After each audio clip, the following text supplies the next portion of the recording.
Let's keep talking markets this week with Pete Najarian joining us, co-owner of Market Rebellion. Pete, we are jammed this week with stuff. What's number one on your calendar? Well, it's got to be earnings, right? I mean, I think when we look at what the Fed's going to have to say, we probably have a pretty good idea. We know that they're going to move out to September, the possibility of those cuts and so forth. But I think that the reality is we've just got to see, what does big cap tech, what are they able to do? Are they going to be able to fulfill things? Are they going to be able to take themselves out of what's been this downward turn over the last month or so? So I think that's pretty interesting. We all know about the rotation. We know the big move that we have seen in the IWM. We also know about the monstrous move to the downside out of the NASDAQ because of what we've been watching. And it's just a matter of, can anybody actually give us the numbers we're looking for? We had some good numbers that came out of other tech names, the IBMs of the world and so forth, but it's really much more about Meta, it's about Microsoft, it's about AMD, it's about the chips, and what are they going to be able to deliver? And we're going to get some of that information this week. Okay. The market so far hasn't loved what we got from Alphabet, Tesla. I mean, look, only a sample size of 2. Any reason to think these others will go pretty well? I mean, Meta's a lot like Alphabet in many ways. Apple seemingly has already now kind of slowed their AI timeline, according to the Bloomberg report. These don't seem like terribly encouraging things. No, I would agree with you. As so far, I mean, take a look at the drop that you've seen from Apple on that big, massive move to the upside that it made, and then suddenly just pulled back like everybody else. Usually Apple isn't like everybody else. Apple is Apple. They stand in front. They're, the elite company that we always talk about. And yet they've had their stumbles as well. And were they late to certain things? Absolutely. I think when you look at AI, they've done a great job, but they were also a little bit late. And this is a little bit different than anything we've seen in the past from Apple. They seem much more normal. They seem much more like the rest of the stocks that we talk about all the time. They're not as elite as I think they once were. But that doesn't mean that they can't absolutely crush it, and they potentially could. But I think that's what we're looking for. And you got to wonder, are we able to see some of these earnings continue to get some strength? Because overall, I would say we've lowered some of the expectations. By doing so, I think some of the different stocks over the last couple of weeks have been able to step right over that. But I think it's going to be interesting to see when we get these big cap tech names. Many of them have gotten awfully expensive, in my opinion. You look at some of these PEs, they are no longer the cheap stocks they once were. The one name that actually stands out for me that's impressive is Meta. Because I look at that company and I look to see what their PE looks like. They're cheaper than Apple. They're cheaper than Microsoft. They're cheaper than almost any one of the other names that you'd probably throw towards them. And yet they still have to prove it to us. And I think it'll be very interesting to see how well they're doing, how much spend they're able to make. And that's one thing about Zuckerberg. Zuckerberg will absolutely go to whatever level he thinks is the right level for spend. And I think that's something that's a little bit different than some of the other companies. I love that point. Forward PE, Meta, basically at Alphabet's level now, like a 23. So to your point, pretty cheap compared to the Mag 7. I mean, way even cheaper than an Apple. And I mean, Meta's going to put up, I think, some of the best trailing numbers, right? Like 20%. So a lot of these, other than like the chips and stuff, they've already sold all their semiconductors. So I like that. All right, so maybe Meta a little underappreciated valuation-wise. The other one that catches my eye too coming into this is AMD, down pretty big off the highs. I mean, nowhere close to like NVIDIA's booming growth, but it's always in the same breath. So given how much it dropped, pressure on for it to rally this time? Well, I think so. And I think that the CEO has felt a little bit of that pressure because they haven't kept up. For a while, it was like a horse race, right? They were kind of going back and forth. We knew NVIDIA was in front of them, but nonetheless, those were the two, right? And it seems like something happened, and AMD just suddenly fell very far behind.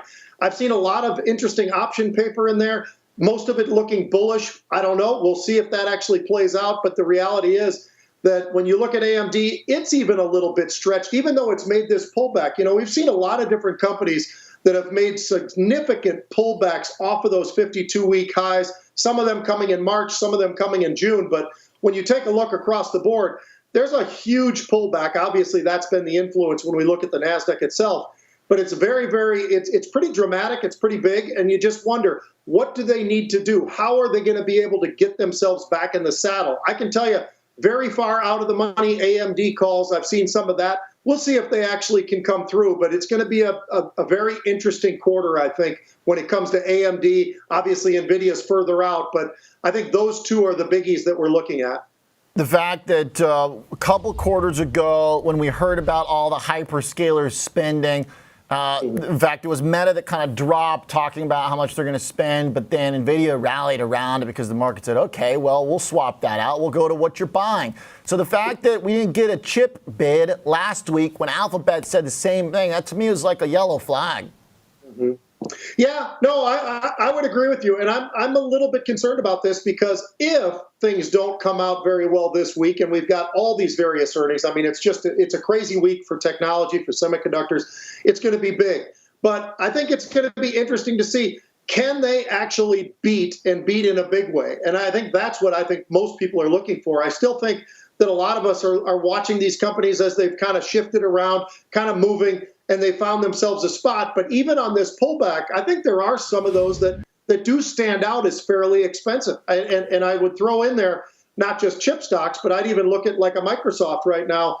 I think that's gotten a little bit more expensive than most would think. But I think the reality is they're working on so many different angles. And of course, they had that great pivot where everything was about cloud. Cloud, cloud, cloud, cloud. Suddenly it turned to AI under the convenience of what was going on in the markets. And I think that's an interesting take from the standpoint of what Microsoft has been able to do and how fast they've been able to shift. Yeah, almost a 40 forward earnings valuation. I mean, pretty lofty stuff, even by Microsoft standards.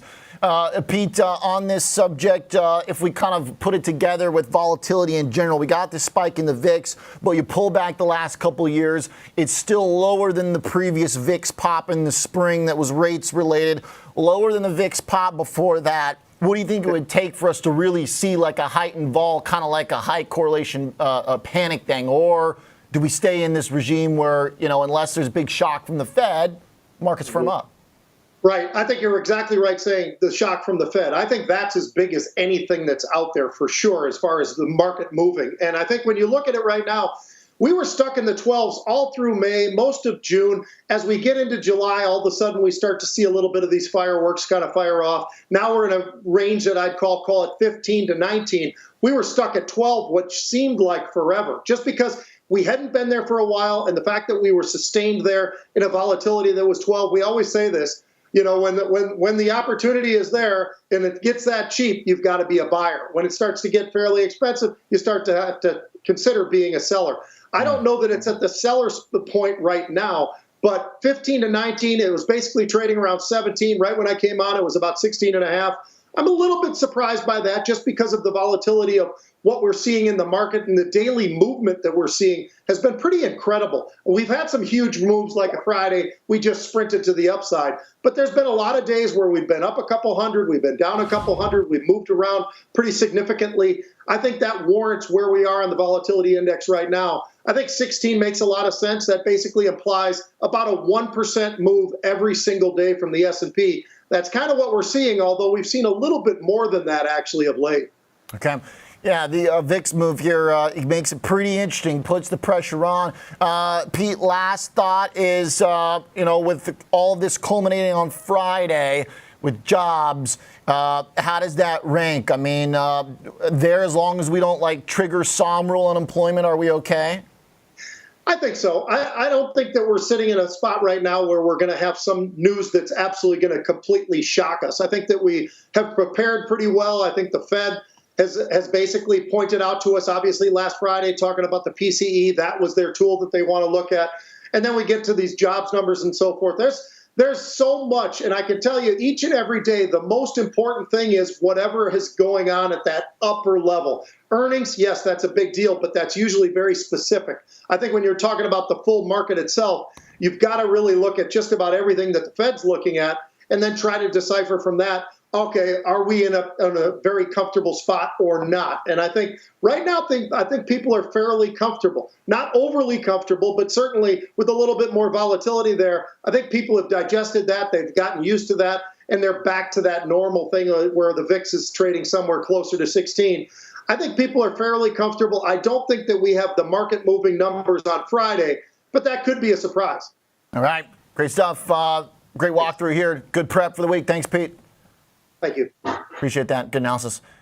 Pete Najarian, co-owner of Market Rebellion.